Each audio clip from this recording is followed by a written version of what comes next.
ሰላም ውድ አድማጮቻችን፣ ይህ ያያ ስፖርት ነው። ውድ አድማጮቻችን፣ በዛሬው ፕሮግራም የአርሰናልን የቅድመ ውድድር ጨዋታ እናያለን። ታዲያ በዚህ ቅድመ ውድድር ጨዋታ እነማን ተጫዋቾች በተለየ ሁኔታ በተለይ ደግሞ የአርሰናል ታዳጊዎች በዘንድሮ ውድድር ዓመት አርሰናልን ሊያስገርሙ የሚችሉ በተለይ ተጠባቂ የሆነው ትልቆቹ ተጫዋቾች ወደ ስብስቡ እስከሚቀላቀሉ ድረስ የነዚህ ተጫዋቾች ክህሎት ቡድኑ ላይ በሚገባ ሊወጣ ይችላል። ውድ አድማጮቻችን፣ መርሳት የሌለባችሁ አርሰናል በተከታታይ የቅድመ ውድድር ጨዋታዎችን ያደርጋል። የባለፈው ጨዋታ ላይ ማክስ ዳውንማን ማሮን ሰለሞንን አይተናል። ኢፊ ኢብራሂምም የሆነ ያክል ደቂቃዎችን መጫወት ችሏል።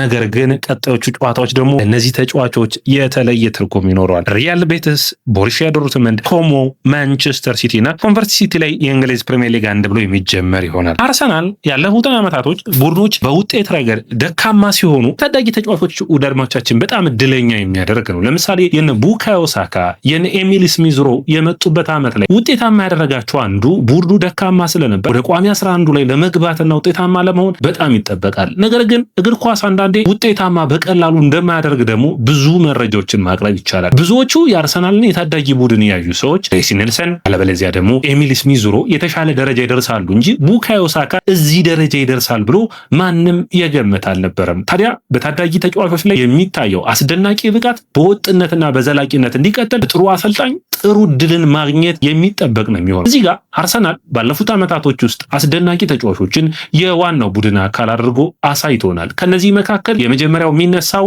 እንግዲህ ሁለት ተጫዋቾችን ጥሩ ቢባል ኢታን ንዋነሪና እንዲሁም ደግሞ የመሃል አማካኙን የግራ መስመሩን የሚሸፍነው በብዙ ቦታዎችና በሁኔታዎች ሁሉ ተጠቃሚ ሆኖ የአውሮፓ ቻምፒዮንስ ሊግ ፍጻሜ ላይ በተለይ ብዙዎቹ ያደነቁት ማይልስ ሊዩስ ስካሊን መርሳት የለብንም። ነገር ግን ሁለቱን ተጫዋቾች ሳናነሳ አሁን አርሰናል ካሉት ታዳጊዎች ሁሉ ውድ አድማጮቻችን ብዙዎቹ እንደሚያነሱት አርሰናል በታዳጊ ዕድሜው ብዙ ተጫዋቾችን አሳይቶናል። ቲዮ ዋልኮትን አይተናል፣ ፋብሬጋዝን አይተናል፣ ኢታን ንዋነሪ፣ ጃክ ዊልሸርን አይተናል። ውድ አድማጮቻችን እንደ ማክስ ዳውማን አይነት ግን የአርሰናል የታዳጊ ቡድን አውጦ አያውቅም። ውድ አድማጮቻችን ብዙዎቹ እንደሚሉት አዲሱ ያሚን ያማል አርሰናሎች በዚህ የውድድር ዓመት ለቡካዮ ሳካ ሁሉ ያሰጋ የሚችል ፐርፎርማንስን የማሳየት አቅም ሊኖረው ይችላል። ውድ አድማጮቻችን ማይክል አርቴታ ስለዚህ ተጫዋች ሲናገር ሜዳው ብቃቱ ሁሉ ያንተ ነው፣ ተጫዋቹ ፐርፎርም ካደረገ በቅድመ ውድድር ጨዋታዎች ላይ በጣም በከፍተኛ ከቀጠለ የእንግሊዝ ፕሪሚየር ሊግ እንደ አዲስ ፈራሚ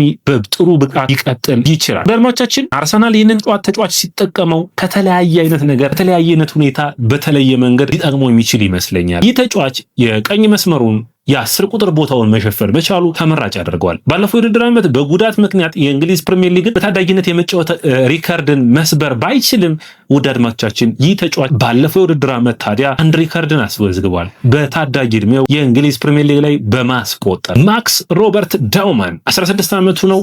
17 ዓመቱ የሚሞላው ቀጣይ ዲሴምበር 31 ነው የሚሆነው። ይህ ሙሉ ቤተሰቡ የአርሰናል ደጋፊዎች የሆኑ ሜትር ከ83 ቁመቱ በፈረንጆቹ 6 ጫማ ቁመት ርዝመት ያለው የ56 ቁጥር ማሊያውን የሚለብሰው ማክስ ዳውንማን አስገራሚ ክህሎት ያለው ተጫዋች ለአድማጮቻችን ይህ ተጫዋች እግር ኳስ ኳሷ እግሩ ላይ ካለች ማንም ተጫዋች ቢመጣ የሚፈራ አይደለም። እንግሊዝ ፕሪሚየር ሊግ 6 ጨዋታዎችን አድርጎ 1 ጎልና 162 ደቂቃዎችን መጫወት ችሏል። በኤፍኤ ካፕ 2 ጨዋታን አድርጓል። በሊግ ካፕ ደግሞ 2 ጨዋታዎችን ማድረግ ችሏል። በአውሮፓ ቻምፒዮንስ ሊግ 3 ጨዋታዎችን ማድረጉን የሚረሳ አይደለም። ይህ ተጫዋች ለአርሰናል ብቻ አይደለም። ውድ አድማጮቻችን የእንግሊዝ ብሔራዊ ቡድን ቀጣዩ ተመራጭ ተጫዋቾች መካከል ሪዮ ንጉማና ማክስ ዳውንማን ናቸው ማለት የሚቻል ነው የሚሆነው። ውድ አድማጮቻችን ስለዚህ ተጫዋች ጥንካሬ ስናነሳ የድሪብል ብቃቱ እግር ኳስ ሰውነቱን የሚጠቀምበት ብቃትና ከዛ ውጭ ደግሞ የአሁኑ ዘመናዊ እግር ኳስ ታዳጊ ተጫዋቾች ያላቸው የአእምሮ ጥንካሬ ነው። ደርማቻችን ቁጥሮችና ዳታዎችን በምናይበት ጊዜ በ90 ደቂቃ ውስጥ 0.56 የጎል ኮንትሪቢዩሽኖችን ያደርጋል። ወይ አሲስት ወይ ጎል በሁለት ጨዋታ እንደ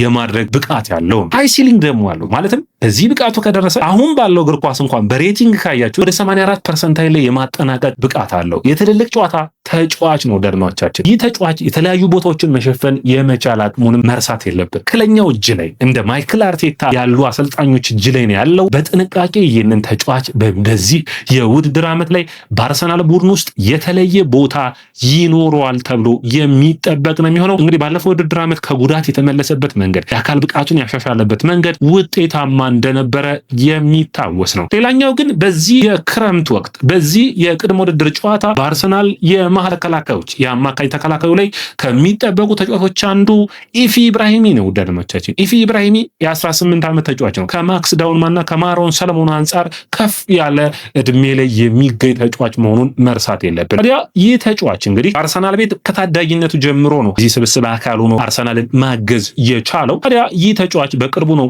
በአርሰናል ቤት አዲስ ኮንትራቱን መፈረም የቻለው። በፓስ አኪዩሬሲው ረገድ በተለይ ደግሞ ዲክላን ራይስ ነው በእያንዳንዱ ሁኔታ የሚመራኝ የሚል አስተያየቱን ሰጥቷል። ወዳጆቻችን በጨዋታዎች ውስጥ በፓሱ ረገድ በጣም ውጤታማ የሚባል ነው። አንዳንዶቻችሁ ቪየራን ያስታውሳል በፓሱ ረገድ ማለት ነው። ነገር ግን ፕሮግሬሽኑ ላይ እንደ ቪየራ አይደለም ብዬ አስባለሁ። በዛ ረገድ ቶማስ ፓርቴን የሚመስል አቡዲያቢን የሚመስል ብቃት አለው። ድሎችን በመፍጠር ረገድ፣ ወደፊት በማጥቃት ረገድ በተለይ ግን ታዳጊ እድሜው በዚህ ሁኔታዎች ውስጥ የማይገኘው የፓስ አኪዩሬሲ ፓስ ሪላያቢሊቲ ላይ በጣም ጥሩ የሚባል ነው። ዲፌንሲቭ ወርክ ሬቱም ደግሞ አብሮ የተሟላለት ተጫዋች ነው። ወዳጆቻችን ይህ ተጫዋች የተከላካይ አማካይ፣ የመሃል አማካይ፣ የግራ መስመር ተከላካይ እንዲሁም ደግሞ የመሃል ተከላካይ ሆኖ መሰለፍ የሚችል ነው። የአየር ላይ ዱዋሎችን የማሸነፍ ብቃቱ የተዋጣለት ነው። ማጥቃቱን፣ ዱዋል ሰክሰሱን፣ ዲሲፕሊኑን ማስተካከል ከቻለ ሳጥኖች በፍጥነት መግባት የሚችል ከሆነ ወዳጆቻችን አርሰናሎች ሌላኛውን ኮከብ አግኝተዋል ማለት ይቻላል። የኢፊ ኢብራሂሚ አርሰናል በአማካይ መስመሩ ረገድ ብዙ ተጫዋቾች ስላሉበት ተጫዋቹ በውሰት የመሄዱ ነገር ግን በዚህ የዝውውር መስኮት ከተጠናቀቀ በኋላ የሚጠበቅ ይሆናል ብዬ አስባለሁ። ሌላኛው ግን ባለፈው የውድድር ዓመት በአውሮፓ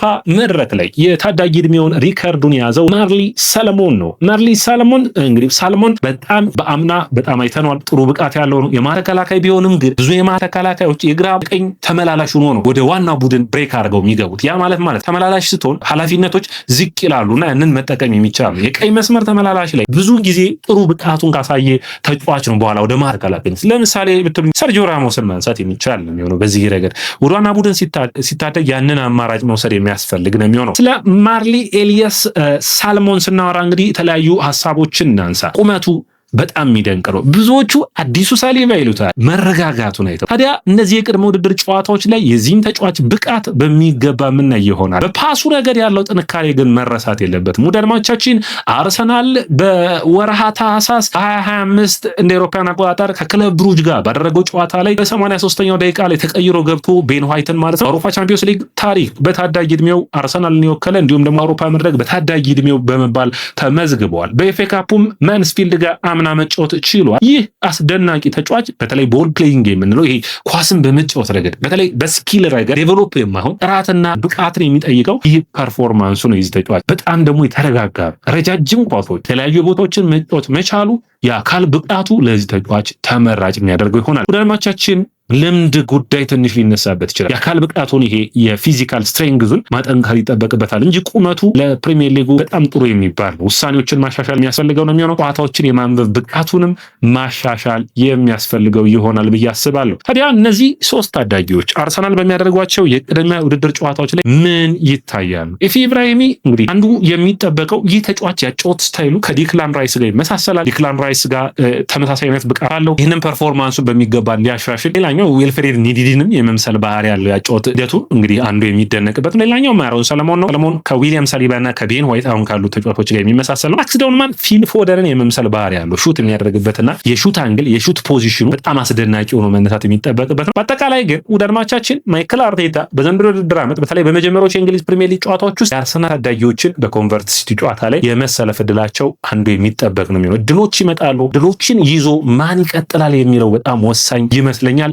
በተለይ ማሮን ሰለሞንና እንዲሁም ማርሊ ሰለሞንና እንዲሁም ደግሞ ማክስ ዳውንማን እድሎቻቸው ከፊታቸው ነው። ምክንያቱም ማሮን ሰለሞን የሳሊባ መጎዳት አርሰናል አዲስ ተከላካይ ቢያመጡ እንኳን ያ ተከላካይ እስከሚዋሃድ ድረስ የመጫወቻ እድልን ያገኝ ይችላል። ማክስ ዳውንማን ደግሞ ወዳድማቻችን በኔ እይታ ይሄ ዓመት ወሳኝ ሆኖ የዋናው ቡድን ቦታዎችን የመያዝ አቅም ይኖረውና ኦዴጋርድን እዚህ ስብስብ ውስጥ ያለባለዚያ ደግሞ ኑኒ ማዱዌኬን እዚህ ስብስብ ውስጥ ተጫዋች በሚቀጥለው ውድድር ዓመት ላናያቸው የምንችል ከሆነ በማሮን ሰለሞን እና ማክስ ዳውንማን አስደናቂ ብቃት ነው። ዳውማን ወዳድማቻችን በጣም አስገራሚ ነው። እንግዲህ የአርሰናልን ዋናው ቡድን ብሬክ አድርገው በዚህ ውድድር ዓመት የመሰለፍ ብቃታቸው ተብሎ ሲታይ እንግዲህ በጣም የሚደነቀው ዳውማን ነው። የመሰለፍ እድሉ ሰፊ ሆኖ የዋናው ቡድን ውስጥ የመጫወቻ እድልን ያገኛል ተብሎ የሚጠበቀው ሁለተኛው ማርሊ ሰለሞን ነው። ሶስተኛው ኢፊ ኢብራሂም ይሆናሉ ተብሎ ይታሰባል። እነዚህ ሶስት ታዳጊዎች አርሰናል የወደፊቱን ኃላፊነቱን የሚሸከሙ ናቸው። ነገር ግን አርሰናል እነዚህ ብቻ ታዳጊዎች አይደሉም። አሁን ጎርታዮኒን ያስፈረም እንደሆነ ታውቃላችሁ። ብላክበርን ሮቨርስ ከክሪስታል ፓላስ አጥቂን ያመጣል። ዚዌና